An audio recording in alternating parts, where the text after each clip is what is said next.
हसन। मैं असद याकूब। आपने दोस्तों आपका और हमारा अपना रिएक्शन यूट्यूब पे उम्मीद करते हैं सब खैरियत होंगे। तो चलते हैं दोस्तों आज की वीडियो का टाइटल अंकित सर की वीडियो है। तो ये जो मुद्दा चल रहा है अभी शेख हसीना वाजिद वाला और बांग्लादेश वाला उसी मुद्दे पर थी मुझे बात है। तो देखते हैं पहले वीडियो में बात करते हैं। जिस प्रकार से हाल ही के वर्षों में भारत के पड़ोसी राष्ट्रों में राजनीतिक अस्थिरता रही है, इससे चिंताएं बढ़ने लगी हैं। और चिंताएं बढ़ने में सबसे महत्वपूर्ण चिंता इस बात की है कि कुछ ही समय पूर्व ये जो तस्वीर आप देख रहे हैं ये श्रीलंका से थी। श्रीलंका के अंदर आपने स्विमिंग पूल में, प्रधानमंत्री राष्ट्रपति के कार्यालय में, घर पर बैठे हुए लोग देखे थे। अभी कुछ ही वक्त बीता होगा कि राष्ट्रपति कार्यालय के बाहर खड़ी ये जनता जो श्रीलंका की है, लग रहा है वैसा की वैसा सेम जो 2022 में हुआ था श्रीलंका में, एज इट इज रिपीट हुआ है बांग्लादेश में।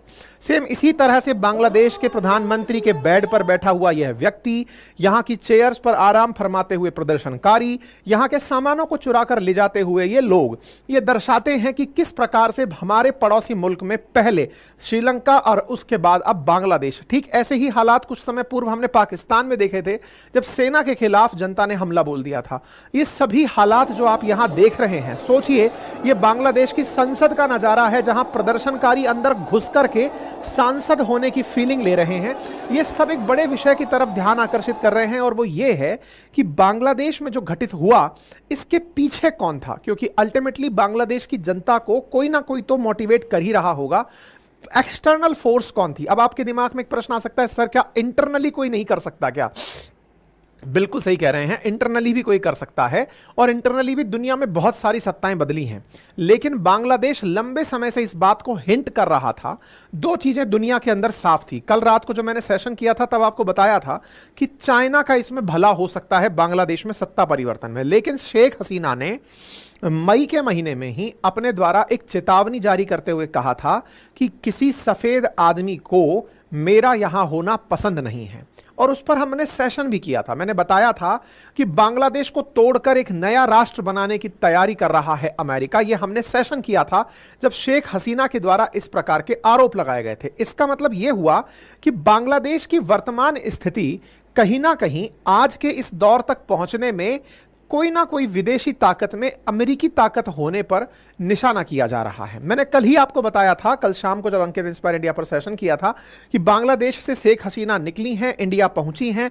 बचकर निकलने के लिए इन्होंने हेलीकॉप्टर का साथ लिया है। यहां पर सेना ने कहा है कि वो अंतरिम सरकार बनाएगी और सेना के जनरल की तरफ से वाकर उज जमान जो हैं वो इस समय पर अपनी तरफ से अनाउंसमेंट किए थे। लेकिन शेख हसीना ने मई में जिस बात की तरफ इंडिकेशन किया था, इससे बड़ी खबर यह बनती है कि क्या इस काम को करने में अमेरिका का हाथ है?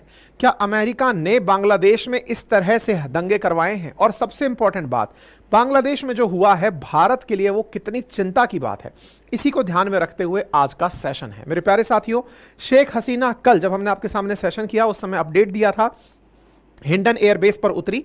शुरुआती जानकारी में पता चला था कि बांग्लादेश में हो रहे प्रदर्शनों के चलते ये देश छोड़कर निकली थी, क्योंकि सेना के द्वारा यहां पर कब्जा कर लिया गया था और जनता को विश्वास दिलाया गया था कि आपके साथ के जो नेता हैं जो जेलों में बंद हैं उन्हें रिहा कर दिया जाएगा। और इसी के चलते खालिदा जिया को जेल से रिहा करने का भी अनाउंसमेंट कर दिया गया। और जो प्रदर्शनकारी जो कि शेख हसीना के खिलाफ थे, जो उनके पिता की तस्वीरें, मूर्तियां तोड़ रहे थे, जो तस्वीरें अपने आप में कभी बांग्लादेश में नहीं सोची गई होंगी, शायद कभी भी प्रधानमंत्री रहते हुए शेख हसीना ने नहीं सोचा होगा कि उनके पिता जो कि राष्ट्रपिता हैं मुजीबुर रहमान, बांग्लादेश के निर्माता, उनको इस तरह से यहां के लोग क्रेन से उखाड़ने का प्रयास करेंगे। शेख हसीना के प्रति यह गुस्सा वहां की आम जनता में तो नहीं हो सकता। यह लोगों के मन में सवाल है। लोगों के मन में सवाल है कि संभवतया यह पॉलिटिकली मोटिवेटेड दुर्घटना है। इस पॉलिटिकली मोटिवेटेड दुर्घटना में कहीं ना कहीं विदेशी ताकतों का हाथ है, जो ये चाहते हैं कि शेख हसीना का भारत प्रेम इतना ज्यादा ना बढ़ जाए जिसके चलते वो चाइना के लिए, वो पाकिस्तान के लिए, वो अमेरिका के लिए मुसीबत बने। संभवतया इस प्रकार के कयास भी लगाए जा रहे हैं कि शेख हसीना को उखाड़ने में, और यह कारण भी बताया जा रहा है कि हो सकता है इसी कारण शेख हसीना भारत पहुंची सबसे पहले शरण लेने के लिए और यहां से आगे वो अन्य देशों में शरण मांग रही हैं। लेकिन बड़ा प्रश्न है कि अगर वो भारत रुक जाती हैं तो क्या परिणाम होंगे? अगर शेख हसीना इंडिया रुकने का निर्णय ले लेती हैं तो क्या भारत बांग्लादेश संबंध खराब हो जाएंगे? क्या अंतरराष्ट्रीय स्तर पर हमारे सामने बहुत सारी चुनौतियां हो जाएंगी? क्या भारत के साथ में जो अभी मतलब एक तरह से बॉर्डर क्राइसिस चल रहे हैं, फिर चाहे पाकिस्तान का हो चाहे फिर वो चाइना को, वैसा ही फ्रंट क्या हम बांग्लादेश में जो वर्तमान में सरकार बनेगी उसके साथ ओपन कर देंगे। तमाम प्रकार की चिंताएं हैं। इसी कारण से भारत सरकार के द्वारा आज सर्वदलीय बैठक बुलाई गई है ताकि सभी को टेबल पर बिठाकर पूछा जाए कि बताइए बांग्लादेश के विषय पर हमें क्या करना चाहिए। इस प्रकार की चर्चाएं चल रही हैं क्योंकि बांग्लादेश भारत के लिए बहुत महत्वपूर्ण है, क्योंकि बांग्लादेश के कारण ही हम पूर्वोत्तर भारत को लेकर के अपनी तरफ से थोड़े सुरक्षित फील करते हैं। अगर बांग्लादेश में भारत विरोधी गतिविधियां होती हैं तो यह पूर्वोत्तर के लिए हमें बहुत बड़ी चिंता देंगी। इन सभी के बीच में आपके सामने बड़ा सवाल यह बनता है कि ऐसी स्थितियां तुरंत क्यों बनी। इस पर हमने पहले भी सेशन किया है, कल भी बताया है, फिर से मैं याद दिला दूं। शुरुआत हुई थी यहां पर स्टूडेंट्स के आरक्षण विरोधी प्रोटेस्ट से, लेकिन धीरे धीरे सरकार आरक्षण पर तो मान गई कि हम आरक्षण हटा देंगे और आरक्षण हटाकर मात्र 7% ही आरक्षण छोड़ा गया। लेकिन उसके बावजूद भी कोर्ट का अपना फैसला बदलने के बावजूद भी असल मायने में पुरानी बातें निकल कर आ गई कि आपने सरकार में जो चौथी बार रिपीट किया है, चौथी बार रिपीट करते समय आपने चुनावों की अनदेखी की थी। आपने चुनावों के अंदर अपोजिशन के नेताओं को जेल में डाल दिया था। अपोजिशन चुनाव में उतरा ही नहीं था, इसलिए आप चुनाव जीत गए थे। इसलिए छात्रों ने अपनी तरफ से प्रदर्शन करते हुए सत्तारूढ़ पार्टी को ही उखाड़ फेंकने का निर्णय लिया। परिणाम निकला कि शेख हसीना को फाइनली देश छोड़कर भागना पड़ा, क्योंकि 4 तारीख के दिन जो प्रोटेस्ट हुए उसमें फिर से लगभग 90 से अधिक लोगों की जान गई और जिसके चलते भारत के द्वारा एडवाइजरी भी जारी की गई थी। ठीक है, शेख हसीना भागती हैं। सबसे पहले भाग करके वो भारत के अगरतला पहुंचती हैं और अगरतला से फिर दिल्ली नोएडा पहुंचती हैं। जब ये पहुंचती हैं यहां पर अपने हिंडन एयरबेस पर, जो गाजियाबाद में, माफी चाह रहा हूं, यहां पर जब पहुंचती हैं, यहां पहुंच करके एनएसए अजित डोवाल साहब इनसे मिलने जाते हैं। डोवाल साहब मिलने जाते हैं और मिलकर के फिर सरकार को रिपोर्ट करते हैं कि साहब हम मिल लिए हैं, हम उनके साथ क्या कर सकते हैं। इन बारों पर जानकारी साझा की गई। मेरे प्यारे साथियों, इस दौर में जो भी अपडेट थे वो हम लगातार आपको ट्विटर हैंडल पर दे रहे थे। अंतर्राष्ट्रीय खबरों से रिलेटेड हो या देश की खबरें, उनसे आप कनेक्टेड रहने के लिए हमें ट्विटर पर फॉलो कर सकते हैं। इस नाम से, इस हैंडल से वेरीफाइड अकाउंट है, ताकि आपको अपडेटेड जानकारियां तुरंत मिलती रहे। सेशन दिन भर में 1 या 2 आते हैं, लेकिन आपको दिन भर अपडेटेड रहने में अगर न्यूज फॉलो करनी है तो हम यहां पर आपको फ्लो में जानकारियां दे रहे होते हैं। फ्लो यह था कि कल जो भी घटनाएं बांग्लादेश में घटी, उन घटनाओं के चलते सबसे पहले आप यहां से निकल करके अगरतला के लिए रवाना हुई 2:45 पर, और शाम 5:30 पर आप गाजियाबाद के हिंडन एयरबेस पर C-130 ट्रांसपोर्ट विमान से आकर के पहुंच गई थी। यहां पहुंचने के बाद भारत में उन्हें एक सेफ हाउस में रखा गया है और भारत सरकार अब उनसे चर्चा कर रही है। लेकिन बड़ा सवाल यह है कि बांग्लादेश में जो हुआ वो बिल्कुल पाकिस्तान की तरह हमें क्यों लग रहा है, और अल्टीमेटली क्या शेख हसीना वहां से निकलकर आ गई हैं? जैसे नवाज शरीफ कभी पाकिस्तान छोड़कर चले गए थे, ऐसे ही बांग्लादेश की प्रधानमंत्री छोड़कर आ गई हैं, तो क्या वो वापस नहीं लौटेंगी? क्या उनके बेटे ने कहा है कि नहीं, अब वो राजनीति में वापस नहीं जाएंगी। उनके बेटे सजीब वाजेद जॉय ने कहा है कि हमने अपनी तरफ से ये निर्णय लिया है कि अब हम राजनीति में वापस नहीं जाएंगे। अब ये बड़ा सवाल है। एक तरह से अपना संपूर्ण साम्राज्य, एक जो उन्होंने अपनी राजनीति बनाई होगी, अपना जो भी खरीद फरोख्त की होगी, जमीन जायदाद बनाई होगी, पुरखों की, दादाओं की जो भी संरचना रही होगी, उसे छोड़ करके ये तुरंत चली आई हैं और बाद में निर्णय ले रही हैं कि हम वापस नहीं जाएंगे। ये अपने आप में एक बहुत सख्त फैसला भी हो सकता है उनके चाहने वालों के लिए, जो कि इनके प्रति सिंपैथाइजर थे। इतना ही नहीं, उनके लिए भी बड़ी चिंता का विषय हो सकता है जिन्होंने कभी शेख हसीना के कारण अपने राजनीतिक कैरियर को चमकाया हो। अब नेता ही फरार हो जाए तो विचार कीजिए कि कैसी स्थिति होगी। खालिदा जिया को बाहर निकालने का राष्ट्रपति ने आदेश दे दिया, जो कि इनकी अपोजिशन के नेता हैं, बांग्लादेश नेशनलिस्ट पार्टी से हैं। ये जो बांग्लादेश नेशनलिस्ट पार्टी से खालिदा जिया हैं, इन्हें रिलीज करने का तुरंत आदेश हो गया क्योंकि मैडम चली गई। असल मायने में खालिदा जिया जो हैं, ये चाइना समर्थक और पाकिस्तान समर्थक हैं और इनको 17 साल की जेल के लिए शेख हसीना ने जेल में डाला हुआ था, इनके ऊपर करप्शन चार्जेस लगा करके। इनके जो पति थे खालिदा जिया के, जियाउर रहमान, उन पर आरोप था कि उन्होंने कभी मुजीबुर रहमान को मरवाने की प्लानिंग की थी। मुजीबुर रहमान कौन? तो शेख हसीना के पिता, यानी कि राष्ट्रपिता जो बांग्लादेश के थे, बंगबंधु जिन्हें कहते थे। ठीक है, बंगबंधु 1975 में आर्मी के ऑफिसर्स के द्वारा मारे गए थे। उस समय पर मेजर हुआ करते थे खालिदा जिया के पति जियाउर रहमान। अब जियाउर रहमान जो हैं, वो मेजर के पद से अपने आप को दूर, मतलब कॉन्स्पिरेसी जुड़ती गई कि इन्होंने मरवाया है। डायरेक्टली किसी का नाम निकल कर नहीं आया, लेकिन धीरे धीरे लोग कहने लगे कि वो सेना में थे और उन्होंने ही कॉन्स्पिरेसी की थी। धीरे धीरे उनके खिलाफ भी घटनाएं बढ़ने लगी और फिर बाद में उनका भी असैसिनेशन हुआ। फिलहाल के लिए खालिदा जिया और शेख हसीना दोनों ही बेगमें हैं जो कि इस समय शासन में थी।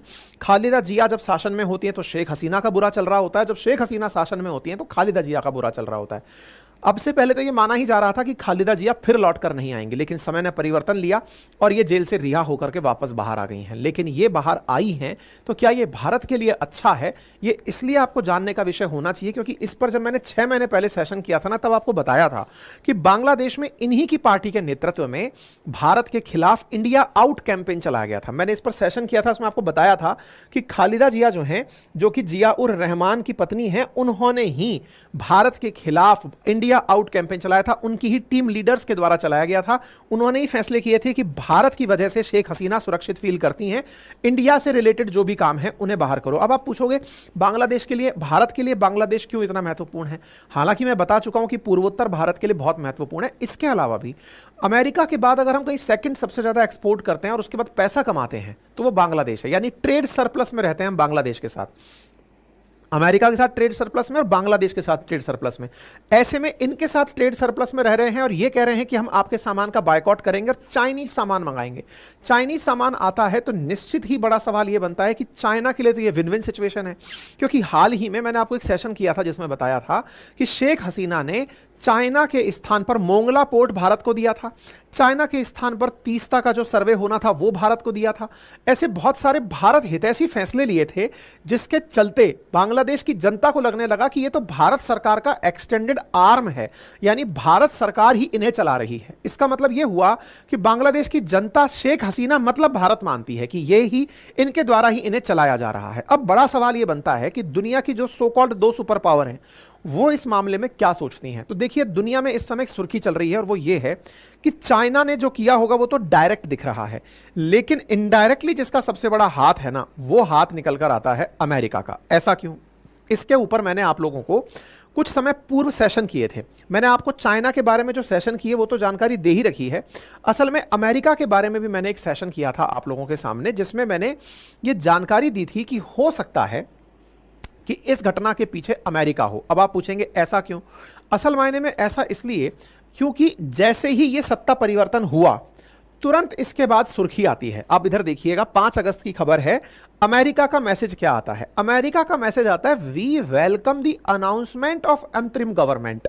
ये अपने आप में इशारा है, भाई दुनिया का कोई भी देश इस पर प्रतिक्रिया देने से बच रहा है। जो हुआ है उसके बारे में क्या बोला जाए, आपने बकायदा घोषणा कर दी कि we welcome the announcement of interim government. इसका मतलब यह है कि आपने प्रॉपर तरीके से यह स्वीकार कर लिया है कि यहां पर इनका हटना और इनके हटने के बाद में नई सत्ता का आना, यह तो हम तैयार थे।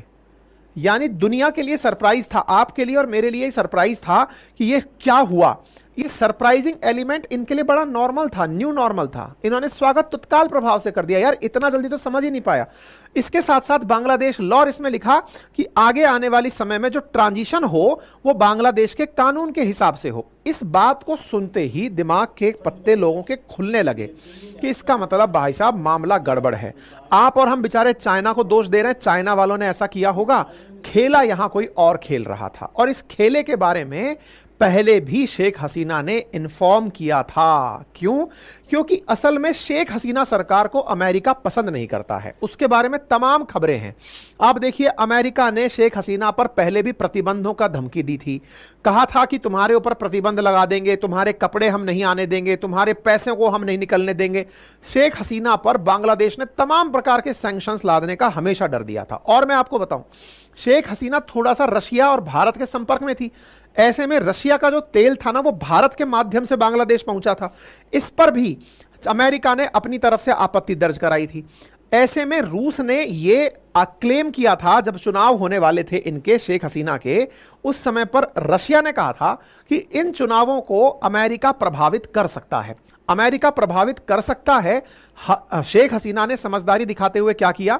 खालिदा जिया को जेल में टिका दिया। मतलब एक तरह से कहिए कि वो प्रोटेस्ट करती रही, उठा करके उठा दिया, चलो तुम हटो। ऐसे में यूएस ने साफ साफ बाद में इलेक्शन होते ही जनता को भड़काने के लिए क्या कहा कि बांग्लादेश के जो इलेक्शन हैं वो फ्री और फेयर नहीं है। देखो ऐसे समझो आप, आज इंडिया में इलेक्शन हुए थे। इंडिया के इलेक्शन पर अगर अमेरिकी टिप्पणी यह आ जाती कि इंडिया के इलेक्शन फ्री एंड फेयर नहीं है। हम लोग जो भारत के या इंडियन कॉन्टिनेंट के जो लोग हैं ना, जो कि दुनिया में सही मायने में बहुत ज्यादा पिछड़े हुए लोग बाग हैं, इनकी एक बहुत बड़ी मानसिकता यह है कि अमेरिका क्या सोचता है या ये पैसे वाले लोग हमारे बारे में क्या सोचते हैं। हम सही मायने में पीड़ित हैं इस बात से कि ये लोग हमारे बारे में क्या सोचते हैं। कहते हैं ना, दुनिया का सबसे बड़ा लोग क्या कहेंगे, रोग क्या कहेंगे लोग। अमेरिका, वो इंडिया वालों में, इंडिया के जो पोते, भारत के बेटे जो भी हैं, इन सब में एक कॉमन चीज है, पाकिस्तान, बांग्लादेश, हमारे बारे में अमेरिका क्या सोचता है। अमेरिका सोचता है कि तुम्हारे चुनाव फ्री एंड फेयर नहीं है, तो फ्री एंड फेयर नहीं है। अमेरिका सोचता है फ्री एंड फेयर हैं क्योंकि उसने अटेस्ट कर दिया कि आप लोकतांत्रिक हैं, तो आप लोकतांत्रिक हैं। तो अमेरिका ने यह वर्चस्व स्थापित किया हुआ है। अमेरिका ने चुनाव होते ही कहा अपनी तरफ से कि भाई यहां के फ्री एंड फेयर नहीं थे। अब बांग्लादेश के शेख हसीना से अगर पूछा जाए कि क्या आपके चुनाव फ्री एंड फेयर थे, तो शेख हसीना कहती है कि साहब, चुनाव से किसी को किसी ने रोका नहीं। खालिदा जिया को कहा गया था चुनाव लड़ो, खुद ही जब वो समझ गई थी कि वो चुनाव में नहीं जीत पा रही है, तो कह रही है कि मैं तो चुनाव ही नहीं लड़ूंगी। तो वो वाली बात हो गई कि आपको किसी खेल में कॉम्पीट करने के लिए कहा गया, आपको लग रहा है कि आप जीत नहीं पाओगे, आपने कहा मैं तो गेम ही नहीं खेल रहा, मैं गेम ही नहीं खेल रहा, नहीं जीत पाऊंगा। ये तो वो हुआ ना, जैसे कई बार आप एग्जाम देने जा रहे होते हैं, आप कहते हैं लास्ट मोमेंट पर यार पास तो हो नहीं पाएंगे, कह दो हमने तो एग्जाम ही नहीं दिया, एटीट्यूड में एग्जाम ही नहीं दिया, कॉन्फिडेंस में जी रहे हैं। तो बोले खालिदा जिया ने ये काम किया था। ऐसा थोड़ी है कि किसी और अपोजिशन पार्टी को ना खड़ा दिया होगा। शेख हसीना के समय में और पार्टियां खड़ी हुई थी। खालिदा जिया किस प्रोटेस्ट में उलझी हुई थी? उनका कहना था कि चुनाव से पहले बांग्लादेश में हर बार अंतरिम गवर्नमेंट बनती है। शेख हसीना ने अंतरिम गवर्नमेंट नहीं बनवाई थी। अंतरिम गवर्नमेंट नहीं बनवाई थी, इसके पीछे भी शेख हसीना का तर्क था कि जब पहले खालिदा जिया की सरकार हुआ करती थी, तो उसने भी चुनाव कराने से पहले अंतरिम गवर्नमेंट नहीं बनवाई थी। अंतरिम गवर्नमेंट क्या है? पाकिस्तान में और बांग्लादेश में एक प्रकार का चोचला है, और वो क्या है, जैसे अपने देश में होता है ना, चुनाव से पहले तक यानी आखिरी दिन तक हमारे प्रधानमंत्री रहते हैं। इनके यहां पर क्या होता है कि चुनाव की जैसे घोषणा होती है ना, एक अंतरिम सरकार बना दी जाती है, एक अंतरिम प्रधानमंत्री नियुक्त कर दिया जाता है, कोई भी और XYZ व्यक्ति, जिसका काम होता है कि भाई सत्ता में जो पार्टी पहले से थी उसका इंटरफेरेंस मिनिमम करना है, और आपको केवल चुनाव के काल तक सरकार चलानी है ताकि फ्री एंड फेयर इलेक्शन कराए जा सकें। तो खालिदा जिया ने जो अपने काम में किया था, शेख हसीना ने इस बार अपने टाइम पे कर दिया। दोनों एक दूसरे को बराबरी दे रही थी। इस बात पर अमेरिका बोलता है ये फ्री एंड फेयर नहीं है। फ्री एंड फेयर क्यों नहीं है? बोले कोई दूसरी पार्टी आपके सामने, बड़ी पार्टी चुनाव में नहीं उतरी इसलिए। इससे वहां की जनता के अंदर इन्होंने एक मैसेज भेजा कि अमेरिका इस चीज से खुश नहीं है। अमेरिका खुश नहीं है। ऐसे में अमेरिका ने बांग्लादेश के इलेक्शंस पर जो बयान दिए, वो साथ साथ यूनाइटेड नेशंस को भी पकड़ लाया कि तुम लोग भी बोलो कि ये फ्री एंड फेयर नहीं है। ऐसे में फिर एक खबर निकलती है जो कि चुनावों के दौर की है, और उसमें भी रशिया ने भी बाकायदा इस बात के बारे में दम लगाया था, और अमेरिका के भी एक पूर्व CIA एजेंट ने कहा था कि अमेरिका इन चुनावों को प्रभावित करेगा। दोनों तरीके थे उसके पास प्रभावित करने के। क्या क्या? नंबर एक, या तो वो आइदर माई वे और नो वे, या तो उसको प्यार से समझाएगा कि देख मान जा, अगर तुम नहीं मानते हो तो फिर दूसरे तरीके से अपनाएगा। शेख हसीना के प्रति जो उसकी खुन्नस है, उसमें बहुत बड़ा कारण क्या है वो निकल के आया जब ये खबर छपी। क्या खबर छपी? शेख हसीना ने पब्लिकली एक बात कही, और उसने कहा कि अमेरिका डेस्परेट है हमारे देश में एक मिलिट्री बेस बनाने के लिए। मैं आपको याद दिला दूं कि दुनिया के लगभग 80 देशों में 170 से भी ज्यादा उसने अपने बेस बना रखे हैं। ऐसे जगह पर उसने बेस बना रखे हैं ताकि पूरी दुनिया को वो अपने तरीके से कंट्रोल करता है। लेकिन अगर आप ध्यान से देखें तो भारत के आसपास अमेरिकी बेस आपको नजर नहीं आएंगे। भले ही वो भारत प्रेम की बात करता हो, लेकिन भारत के आसपास अमेरिकी बेस नहीं है। बॉर्डर आप सोचकर देखिए, भारत के पास में पाकिस्तान में चाइना भले ही बैठा हो, लेकिन इंडिया के नजदीक ना तो श्रीलंका में, ना नेपाल में, ना भूटान में, ना बांग्लादेश में, ना म्यांमार में, कहीं पर भी अमेरिका नहीं है। ऐसे में इनकी चाहत थी कि बांग्लादेश में अगर हम एंट्री कर जाए ना, क्योंकि आपको याद हो तो मैं आपको थोड़ा सा और पीछे लेके चलूं, जब 1971 की लड़ाई हुई थी ना, तो 1971 की लड़ाई में पाकिस्तान की तरफ से तो अमेरिका वालों ने अपना लड़ाकू जहाज भेज दिया था, पानी का जहाज। जैसे अभी ईरान के सामने भेज दिया ना इन्होंने, ईरान के सामने अपना अब्राहम लिंकन भेज दिया है, जो मतलब एयरक्राफ्ट कैरियर है, भेज दिया। ऐसे उस समय पर इंडिया के बाहर भी भेज दिया था। ये तो रशिया वालों ने बंगाल की खाड़ी वाली साइड से अपना एयरक्राफ्ट कैरियर भेज दिया था, जिससे दोनों काउंटर बैलेंस हुए थे। अमेरिका हमेशा उन जगहों पर जहां जहां उसको स्ट्रेटेजिकली नुकसान हुआ है, वहां पर अपने अड्डे बनाने की हमेशा चेष्टा करता है। इसने बांग्लादेश को प्रेशराइज किया, क्योंकि इसको पता था फ्रेगाइल नेशन है, गरीब देश है, टूट जाएगा। इसको दबाया कि यार तुम्हारे यहां पर हमें मिलिट्री बेस खोलना है। इन्होंने मना कर दिया। तो ऐसे में बांग्लादेश की प्रधानमंत्री खुद कह रही हैं कि अमेरिका ने हमें धमकी दी कि अगर तुम मिलिट्री बेस नहीं बनाने दोगे हमें, तो तो तुम्हारे और म्यांमार में से निकालकर हम एक नया देश बना देंगे, जैसे ईस्ट तैमूर में हमने किया है वैसा कर देंगे। यह खबर बड़ी वायरल खबर हुई थी, इस पर हमने सेशन किया था। हमने बताया था कि बांग्लादेश को नया तोड़ करके नया देश बनाने की चाहत रखता है अमेरिका। इस पर मैंने 2 महीने पहले सेशन किया था, समय मिले तो देख लेना, अंकित इंस्पायर इंडिया पर डला हुआ है।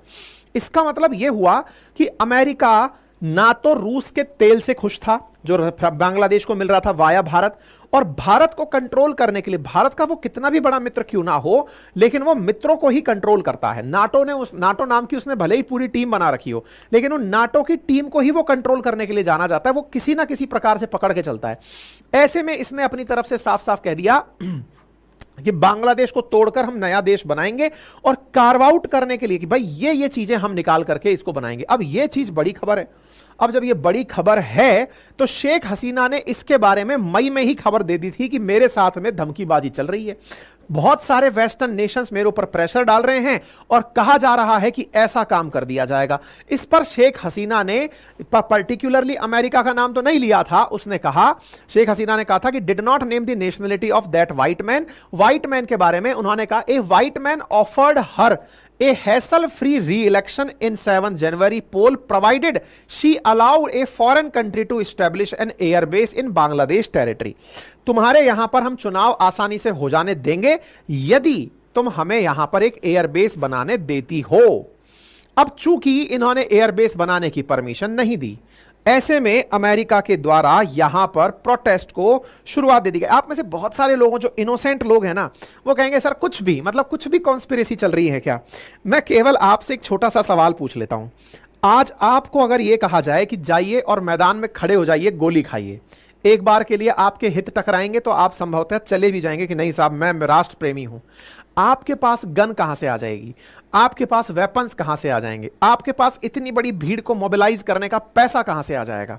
आज अगर आप एक दिन के लिए भी बाहर निकलते हैं तो भी प्रति व्यक्ति अगर बाहर निकले 2 टाइम भोजन करे और जरूरत भर का ट्रांसपोर्ट करे तो 1000 रुपया खर्च होता है। इतनी बड़ी भीड़ मोबिलाइज हो रही है, उनका नाश्ता पानी, उनका मूवमेंट, उनके लिए संचार सुविधाएं, उनके लिए ट्रेवलिंग अलाउंसेस, उनको प्रोटेस्ट करने के लिए सामान, ये सब कोई घर से थोड़ी दे देगा। आप 1000 लोगों को इकट्ठा करके नाश्ता नहीं करा सकते अगर सही मायने में अगर आप मध्यम वर्गीय हैं। लेकिन इतनी बड़ी भीड़ को मोबिलाइज कर रहे हो तो फंड मूव होता है, और वो फंड मूव कराने के लिए जो पाकिस्तान में, सोचो, इमरान खान के सांसदों को खरीद के शहबाज शरीफ की सरकार बना दी पूरे टाइम। आप सोचो कितना दोगलापन है अमेरिका का। बांग्लादेश में तो कह रहा है कि फ्री एंड फेयर इलेक्शन नहीं हुए, वहीं पाकिस्तान के बारे में देखो 1% मुंह नहीं खोल रहा है। अमेरिका की दोगलापंती अगर आप समझें तो इस गहराई को समझ पाएंगे। अमेरिका ने पाकिस्तान में क्या किया, इमरान खान जेल में डले हैं, एक बार भी अमेरिका का बयान आया कि फ्री एंड फेयर इलेक्शन नहीं है, हैं? वो बोलता है कि रिज्ड हैं इलेक्शंस, लेकिन शहबाज शरीफ को वेलकम करता है, उनकी सरकार को कोई दिक्कत नहीं करता है, आईएमएफ के थ्रू लोन दिलाता है। साफ साफ दिख रहा है कि किस प्रकार से पाकिस्तान की सत्ता बदली गई। इमरान खान की पार्टी की वैलिडिटी खत्म करा दी गई कि भाई चुनाव चिन्ह ही मत दो तो चुनाव कैसे लड़ेगा। इमरान खान जेल में ही बस डमरू बजा रहे हैं। तो शेख हसीना का वही हाल करने की तैयारी में थे ये कि शेख हसीना को खत्म कर देंगे, या तो तुम मिलिट्री। इनको जब अपने, मतलब अमेरिका को जब अपने हित चाहिए होते हैं तो वो किस हद तक चला जाता है उसका जीवंत उदाहरण है ये। यानी अमेरिका शेख हसीना के साथ ऐसा किए हैं, इसका अंदेशा उस पुरानी घटना से जिस पर हम ऑलरेडी सेशन किए हुए हैं वहां से आपके लिए निकल कर आता है। मैंने ऑलरेडी इस पर आपके सामने सेशन किया हुआ है, ठीक है। तो इसका मतलब यह हुआ कि अमेरिका इस क्षेत्र में बेस चाहता था और बेस के लिए इन्होंने यहां की सरकार ही टॉपल करा दी। अब बड़ा सवाल बनता है कि सर इसका और कोई प्रमाण है कि ऐसा हुआ होगा, कोई फोन आया या कुछ आया। आपको मालूम है इस क्षेत्र में बाइडेन ने एक आदमी छोड़ा हुआ है जिसका नाम है डोनाल्ड लू। याद कर लो, यह वही व्यक्ति है जिसको कुछ दिनों पहले मैंने आपको याद दिलाया था। इसकी पहचान बता देता हूं। मैंने आपको बता रखा है ना कि अमेरिका ने पूरे वर्ल्ड को कई छोटे छोटे टुकड़ों में बांटा हुआ है, कमांड्स में बांटा हुआ है। जैसे इंडिया वाला एशिया पैसिफिक कमांड में डला हुआ है। कमांड्स के अंदर ये लोग अपने एडमिनिस्ट्रेटर नियुक्त करते हैं। तो ये समझ लीजिए कि यहां का शासक है इनडायरेक्टली अमेरिका का इस पूरे क्षेत्र पर कंट्रोल करने वाला दूत है। यह क्या करता है, इन क्षेत्रों में घूम घूम कर भारत, बांग्लादेश, पाकिस्तान, श्रीलंका, मालदीव, इन सब की रिपोर्टिंग अमेरिका को देता है और अमेरिकी आदेशों की पालना कराता है। कोई एम्बेसडर नहीं है ये बस सीधा कांटेक्ट में रहता है, इधर उधर यात्राएं करता है। इसी ने ही इमरान खान बेचारा जेल क्यों गया? इमरान खान ने आरोप इसी डोनाल्ड लू पर तो लगाया था, इसी का ही तो वो साइफर था जो लीक कर दिया था इमरान खान ने। यह कहा था कि डोनाल्ड लू ने मेरी सरकार गिरा दी। डोनाल्ड लू ही था वो व्यक्ति जो शहबाज शरीफ को इंस्ट्रक्शन दिया था कि हां भाई सरकार गिराओ इस आदमी की। इमरान खान की सरकार गिराने वाला यही व्यक्ति था। यही वो व्यक्ति था जो कि मई के दौरान यहां पर पहुंचा था। कहां पर? बांग्लादेश पहुंचा था धमकाने के लिए। फिर बाद में भी वापस पहुंचा बांग्लादेश इनको धमकाने के लिए कि देखो या तो ये बात मान जाओ, जो तुमसे चाहिए वो दे दो, नहीं दोगे तो सरकार गिरा देंगे। अब सरकार गिराने के लिए इनको, आपको और हमको लगता है कि लोकतंत्र के अंदर हमारे हाथ में सब चल रहा है। आपको तो पता भी नहीं रहता कि कौन सा मुद्दा कितना बड़ा मुद्दा बन जाएगा और कौन सा मुद्दा गायब हो जाएगा। हमारे देश में बहुत सारी दुर्घटनाएं प्रतिदिन प्रति घंटे हो रही होती हैं।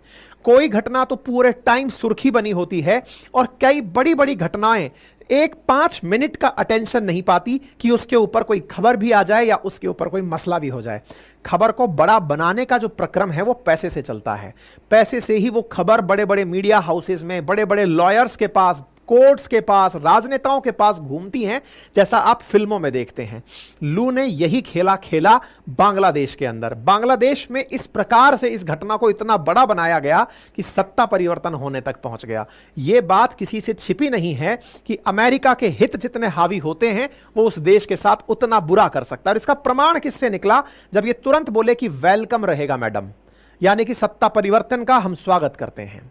यही वो डोनाल्ड लू है जिसने हाल ही में भारत के केस में बोला था। आपको याद होगा भारत के केस में जब प्रधानमंत्री रूस गए थे, जब इंडिया के प्रधानमंत्री रूस गए थे, तो ये बोल के आया था अमेरिका जाकर के कि हमने खूब प्रयास किया उन्हें रोकने का, लेकिन हां हम इसमें कामयाब हुए कि वो उनके साथ कोई एग्रीमेंट कर नहीं आए। अकेला आदमी राज कर रहा है, अमेरिका ने छोड़ा हुआ है इसको।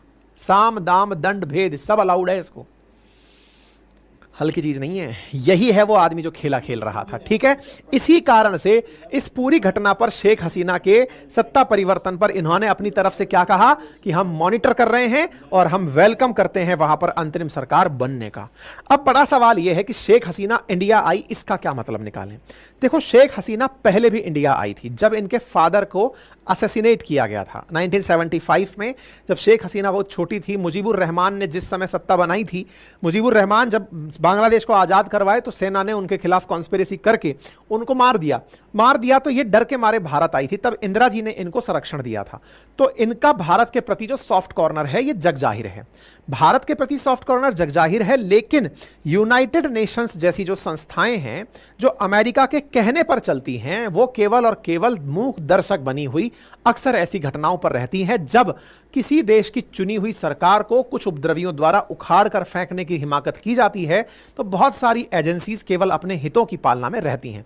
यह एक पक्ष है, इस पक्ष को और तरीके से भी देखेंगे, लेकिन फिलहाल भारत के साथ क्या चैलेंजेस हैं अब उसकी चर्चा करते हैं। देखिए, जैसे ही यह घटना निकल कर आई, तत्काल प्रभाव से संभव है कि बांग्लादेश में भारत समर्थित जो लोग हैं, आवामी लीग के, या फिर कहिए कि इनकी जो शेख हसीना की जो पार्टी से संबंधित कार्यकर्ता हैं, उनके साथ वहां पर अब राजनीतिक हिंसा हो सकती है, मतलब बांग्लादेश के अंदर। नंबर एक। नंबर दूसरा, चूंकि भारत बांग्लादेश में काफी प्रभावी था और वहां पर मेजॉरिटी जो अल्पसंख्यक है, यानी कि बांग्लादेश में जो मुसलमानों के बाद दूसरी आबादी है, लगभग 1 करोड़ से ऊपर की आबादी, वो हिंदुओं की है।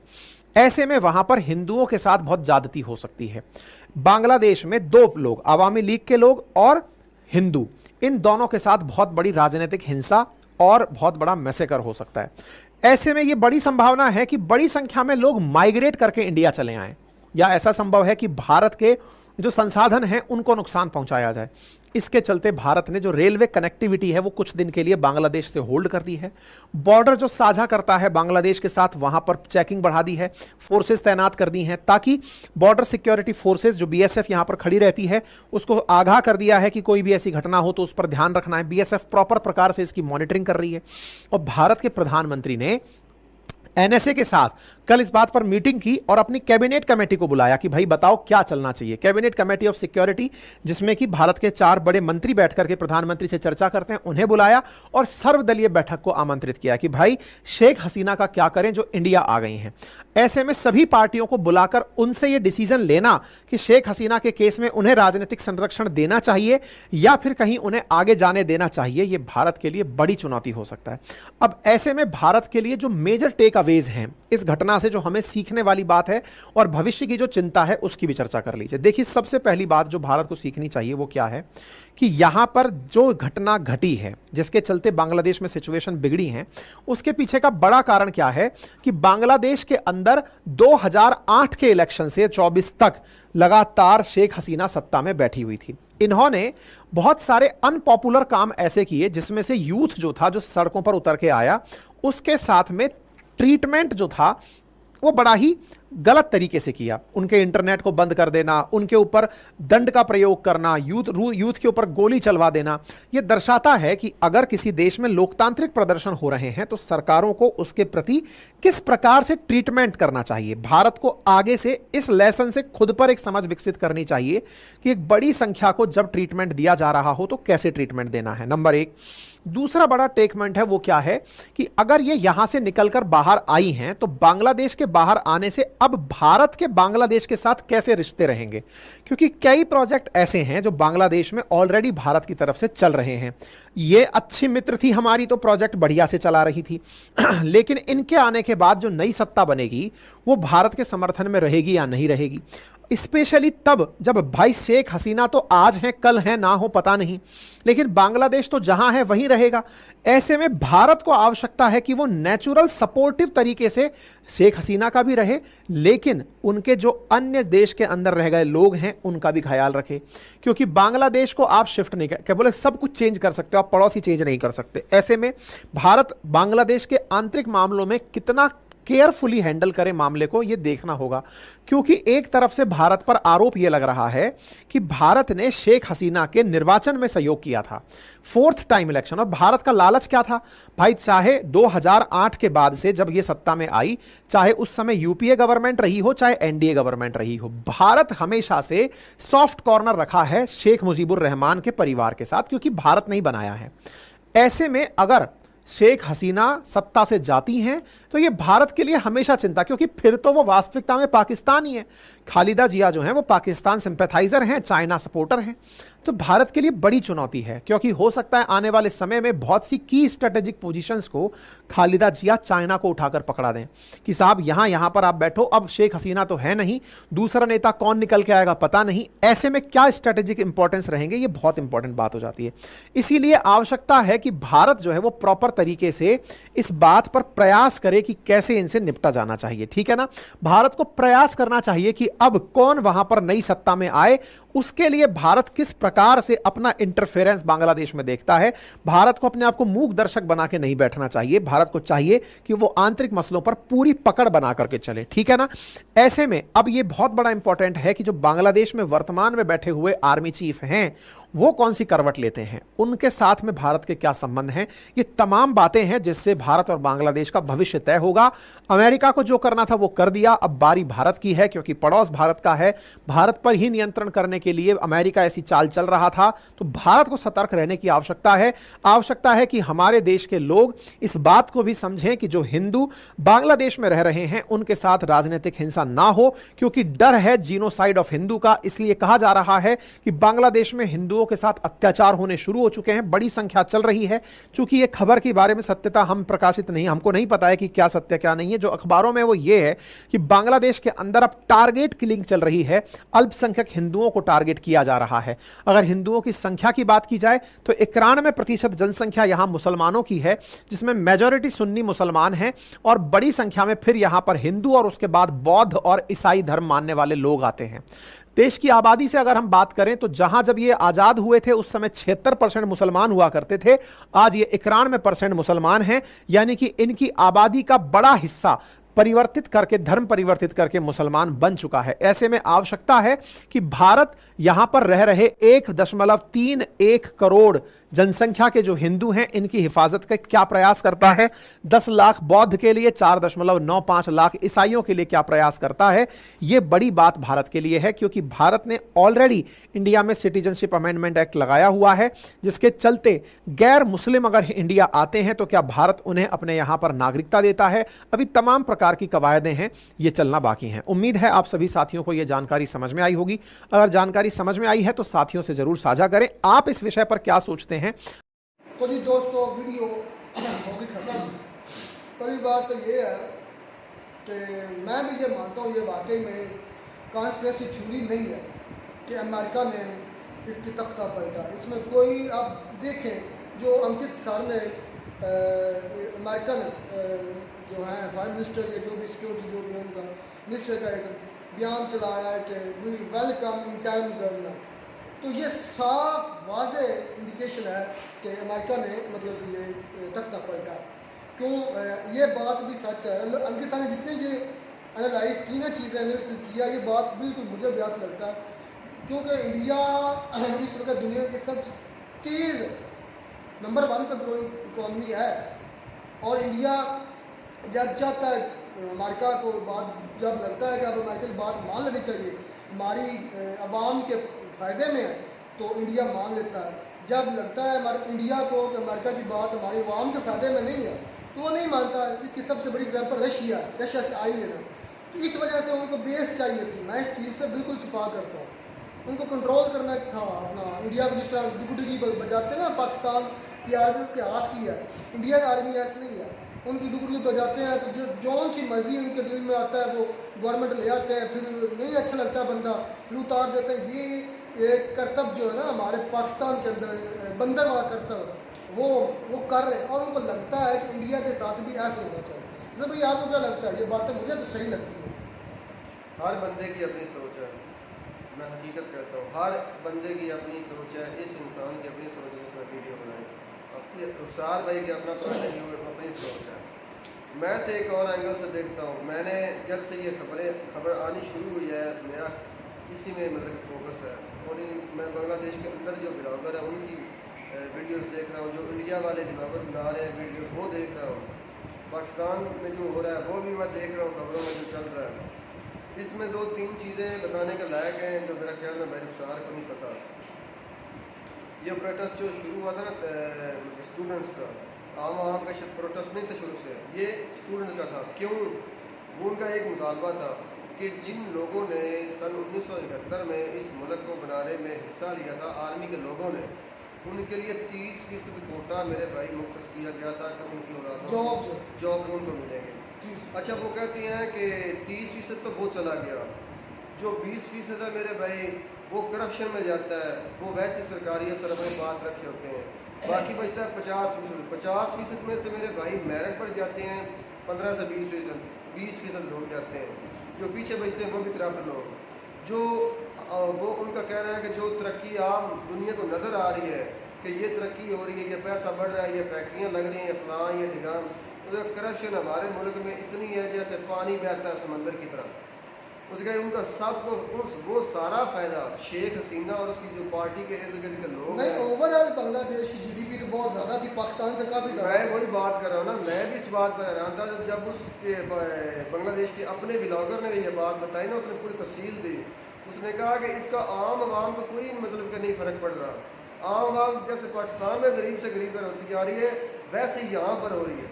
और उसने कहा कि सबसे बड़ा इम्पैक्ट क्या बना इन लोगों को, ये नुकसान इंडिया को है। हाँ, इन लोगों को सबसे बुरा जो चीज़ बुरी लगी मतलब स्टूडेंट्स को, वो ये लगी उनके प्रोटेस्ट के दौरान शेख हसीना ने कहा कि ये लोग रजाकार हैं, हमारे यहाँ रजाकार।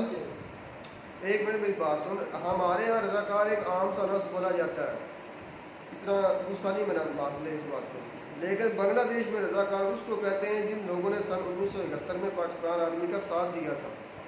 उन्होंने कहा कि हमने अपनी जानें दी, अपने मुल्क को बचाने के लिए क्या कुछ नहीं किया, और ये औरत हमें क्या कहती है।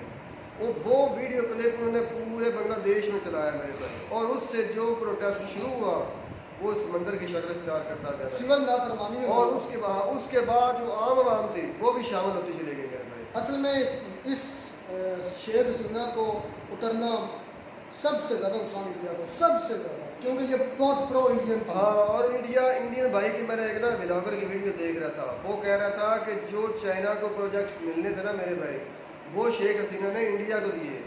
तो मेरे भाई उसके दिल में भी खुदकुशी होगी या नहीं होगी कि जो चीज़ उसकी तरफ आ रही थी वो किसी ये और की सारे तरफ कंट्री जा। इन्वॉल्व है, पाकिस्तान भी हो सकता है इन्वॉल्व हो, पाकिस्तान चाइना को भी हो इससे, सकता है। मेरी बात सुनो, पाकिस्तान को इससे क्या फ़ायदा? मुझे ये बताओ, कोई प्रोजेक्ट लगाने वाला है पाकिस्तानी यहाँ पर, क्या करने वाला है? यार एक बंदा ना दुश्मन का दुश्मन दोस्त होता है, ठीक है, और अच्छा, दुश्मन का दोस्त भी होता है, वो भी दुश्मन होता है। अच्छा, शेख हसीना प्रो इंडियन थी, ये आप सबको हम सब तमाम को पता है। एक मिनट मेरी बात सुनो, वहाँ पर जो इंडियन व्लॉगर थे उन्होंने पूछा चंद आदमियों से कि आप जो सूरत हाल बनी हुई है मुल्क बांग्लादेश की, आपको अगर 2 मुल्क दिए जाएँ, आप किस मुल्क में जाना पसंद करेंगे? इंडिया में जाना पसंद करेंगे या पाकिस्तान में जाना पसंद करेंगे? उन्होंने कहा कि हम पाकिस्तान में जाना पसंद करेंगे, क्योंकि हम शुरू से उनके साथ थे। चलो कोई बात नहीं, अभी फिर ये डिबेट होती है, हम ये जो दूसरी लेडी है ना वो प्रो पाकिस्तान है, और ये जो शेख हसीना वाजद थी ये प्रो इंडियन है। अगली तो बात सुनो यार, मेरी पहले वाली बात कंप्लीट हो। उस ब्लॉगर ने कहा कि तुम्हें पता है कि पाकिस्तान की तो खुद की हालत नहीं थी, तो उन लोगों ने सामने से कहा कि तुम्हें प्रोपेगेंडा किसने इंडिया में प्रोपेगेंडा किसने भेजा तुम्हें वहाँ से यहाँ पर करने के लिए? उन्होंने कहा कि हमारा ठीक है उनसे अलहदगी हुई है, ये बात हम मानते हैं, लेकिन आज तक पाकिस्तान ने हम पर कोई मतलब ऐसा अटैक नहीं किया, ना ही उसके बाद कोई हमें तंग किया, ठीक है ना। और इंडियन आर्मी की तरफ से हमें मुसलसल इस तरह की खबरें मिलती रहती हैं, ये हकीकत बात है। चले बात ये है, अब वाकई ये अजीत डोवाल, जहाँ तक मैंने खबरें सुनी हैं कि अजीत डोवाल जो थे इनके सिक्योरिटी के अफसर, उन्होंने बाकायदा कॉल की थी अपना हॉटलाइन पर बांग्लादेश में कि आप ठीक है, अगर आप नहीं सिविल नाफरमानी की तहरीक शुरू हो चुकी है, आपने उतार दी गवर्नमेंट, तो शेख हसीना वाजिद को कुछ नहीं होना चाहिए। तो देखो वो सबसे पहले गई इंडिया में, अभी तक आई थिंक मुझे लगा इंडिया में है। इंडिया वाले ने कोई बयान नहीं दिया कि इसे रखेंगे या नहीं रखेंगे। इंडिया वाले तभी सोच रहे हैं कि अब इसका क्या करें। और उसके बाद शेख मुजीबर रहमान की बात आती है, भाई वो बंदा जो उसने किया था वो बीच कर गया, उसने मुल्क अलहदा किया था कि हम, उसने 6 आइन मतलब नकात दिए, उन 6 नकात में से उसने एक भी बांग्लादेश में सिर्फ ज़बान के अलावा कुछ नाफज नहीं किया। शुरू से मेरे भाई उसका कंट्रोल मुल्क में नहीं था, शुरू से। क्या लगता है आपको ये जो अब उनका फौजी जर्नैल है ज़काउर रहमान, वो इलेक्शन करवाएगा कि वो भी ज़ियाउल हक और अयूब खान की तरह मजे करेगा? जो मुल्क बांग्लादेश में सूरत हाल है ना, फिलहाल तो उसका इलेक्शन करवाना बनता नहीं, पहले वो अमन अमान कायम करेगा, उसके बाद इलेक्शन करवाएगा, ये बात हो सकती है। ये वाकई अब इंडिया को चिंता करने की ज़रूरत है, क्योंकि हो सकता है जो नेक्स्ट आपको पता नहीं, हमने जो कल वीडियो की थी उसमें मेरे साथ भी मैं करनी आलोक सर की वीडियो थी, तो BSF के जो कमांडो है ना इंडिया के, वो उस पूरे बॉर्डर की बाउंड्री लाइन पर आ गए। चले ये इंडिया ये किस करवट ऊंट बैठता, ये तो अब नज़र आ गया, वाज़ेह हो गया कि वो बांग्लादेश अब अमेरिका की झोली में है, चाइना की झोली में है, तो इंडिया के लिए अब अच्छे साइन नहीं है। अब इंडिया की डिप्लोमेसी क्या इधर करती है, कितना रंग दिखाती है, ये अब कहो ना, इंडियन अब कहो, हम ढो डालेंगे, हम ठोक डालेंगे, जो होता है पाकिस्तान से करने। नहीं, पाकिस्तान बेचारे ने क्या करना, पाकिस्तान तो अपनी घसीट का जिंदगी गुजार रहे मेरी हैं। बात सुनो, बात टू द पॉइंट ये है मेरे भाई कि अब आपकी नाक में नकेल डालने के लिए गोरों ने ना एक शिकंजा डाला।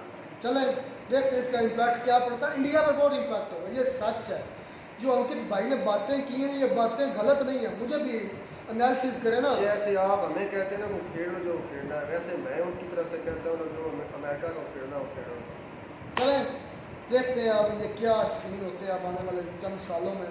जैसे पाकिस्तान के हिस्से बांग्लादेश को कट किया था ना, सामने बीच में आप आते थे, ऐसे ही बांग्लादेश आपकी बाउंड्री में आता है, ये याद रखें। चलें मिलते हैं नई वीडियो में। नाडा साहब, गॉड ब्लेस यू।